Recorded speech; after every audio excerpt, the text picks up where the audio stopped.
পাকা তালের পুর ভাজা বানানো হয়ে গেল। বর্ষার সন্ধ্যায় এইভাবে তালের পুর ভাজা আপনারাও একবার বাড়িতে বানিয়ে দেখুন, অসম্ভব সুন্দর খেতে লাগে। ছোট থেকে বড় যাকেই তালের এই পুর ভাজা খাওয়াবেন সে খুব খুশি হয়ে খাবে। কিভাবে বানাচ্ছি সম্পূর্ণ ভিডিওটা দেখতে থাকুন। নমস্কার বন্ধুরা, আমার চ্যানেলে সকলকে স্বাগত জানাই। আজকে আপনাদের সঙ্গে শেয়ার করছি নতুন একটা রেসিপি, তালের পুর ভাজা। কিভাবে বানাচ্ছি সম্পূর্ণ ভিডিওটা স্কিপ না করে দেখতে থাকুন। আমি পুর ভাজা বানানোর জন্য 1 কাপ চালের গুঁড়ি নিয়ে নিয়েছি, সামান্য একটু নুন দিয়ে দিচ্ছি। একটু তাল দিয়ে পুর ভাজা বানাচ্ছি। তালটা আমি জাল করে নিয়েছি। এবার এই তালের পাল্পটা দিয়েই গুঁড়িটা মেখে নেব। খুব বেশি তালের দরকার নেই, অল্প তাল হলেই হয়ে যাবে। তালটা গরম আছে, গরম তালটা দিয়েই গুঁড়িটা মাখতে হবে। হালকা করে মিশিয়ে আমি একটা ডো তৈরি করে নেব। দেখুন এইভাবে তালটা দিয়ে একটা শক্ত ডো তৈরি করে নিয়েছি। তালটা অবশ্যই গরম করে নেবেন, গরম করলে পিঠাটা ভালো হয়। ডোটা রেস্টে থাক, আমি পুরটা রেডি করে নিচ্ছি।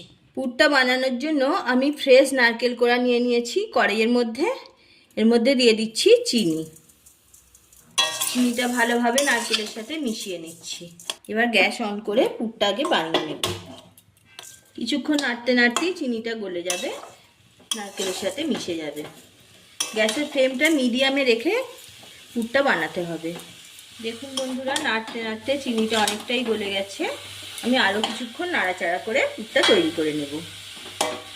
নাড়াচাড়া করতে করতে পুরটা হয়ে এসেছে। আমি 2টো এলাচ ফাটিয়ে দিয়ে দিচ্ছি। এলাচটা দিলে টেস্টও ভালো হয়, গন্ধটা খুব সুন্দর আসে। পুরটা রেডি হয়ে গেছে। ঠিক এই রকম হবে, বেশি পাক করার দরকার নেই। আমি গ্যাসটা অফ করে দিচ্ছি। এবার একটা পাত্রে নামিয়ে নিচ্ছি। পুর ভাজার জন্য পুরটা রেডি হয়ে গেছে, আমি একটা প্লেটে নামিয়ে নিয়েছি।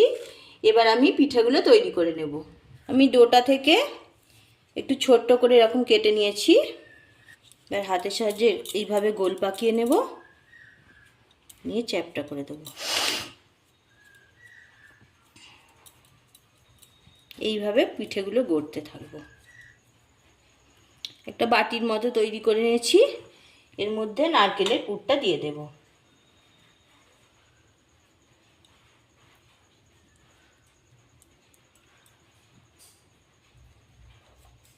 ঠিক এইভাবে জুড়ে দেব। এইভাবে পিঠের আকারে তৈরি করে নেব। দেখুন তৈরি হয়ে গেল একটা। আমি আরও একটা তৈরি করে দেখাচ্ছি।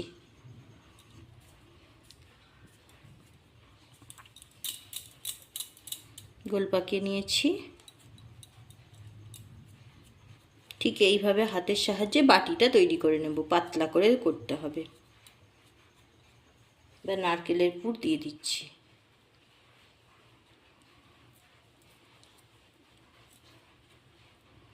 আপনারা যে কোনো ডিজাইনের বানাতে পারেন। আমি আরও একটা ডিজাইন আপনাদের দেখিয়ে দিচ্ছি। এইভাবে একটু গোল্লা নিয়ে নিলাম, ঠিক একইভাবে চ্যাপটা করে নেব। পাতলা করে একটা বাটি তৈরি করে নেব। নারকেলের পুর দিয়ে দিলাম।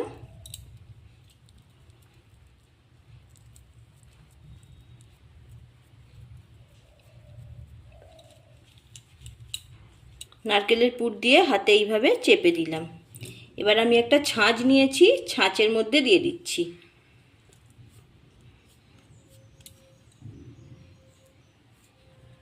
দেখুন কত সুন্দর ডিজাইন হয়ে গেল। ছাঁচের মধ্যে দিয়ে দিচ্ছি।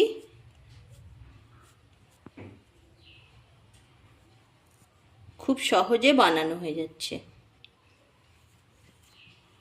সবগুলো পিঠা এইভাবে তৈরি করে নিচ্ছি। সবগুলো পিঠা তৈরি করা হয়ে গেছে। এবার পিঠাগুলো আমি ভেজে নেব। গ্যাস অন করে কড়াইতে তেল বসিয়ে দিয়েছি। তেল গরম হলে পিঠাগুলো ভাজবো। তেলটা খুব বেশি গরম করব না, মোটামুটি গরম হয়ে গেছে। পিঠাগুলো দিয়ে দিচ্ছি। গ্যাসের আঁচটা মিডিয়ামে রেখে ভাজতে হবে।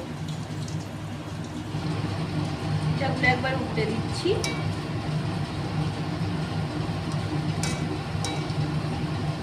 এইভাবে উল্টে পাল্টে মিডিয়াম আঁচে সবগুলো পিঠা ভেজে নিচ্ছি। দেখুন একটা সুন্দর কালার এসে গেছে। এইভাবে উল্টে পাল্টে ভেজে নিতে হবে। খুব বেশি নাড়াচাড়া করা যাবে না, খুব হালকা হাতে নাড়াচাড়া করতে হবে, নইলে ভেঙে যেতে পারে। পিঠেগুলো ভাজা হয়ে গেছে, আমি তুলে নিচ্ছি। ঠিক এই রকম ভাজাটা হবে। সবগুলো পিঠে তুলে নিলাম, বাকি পিঠাগুলো ভেজে নিচ্ছি।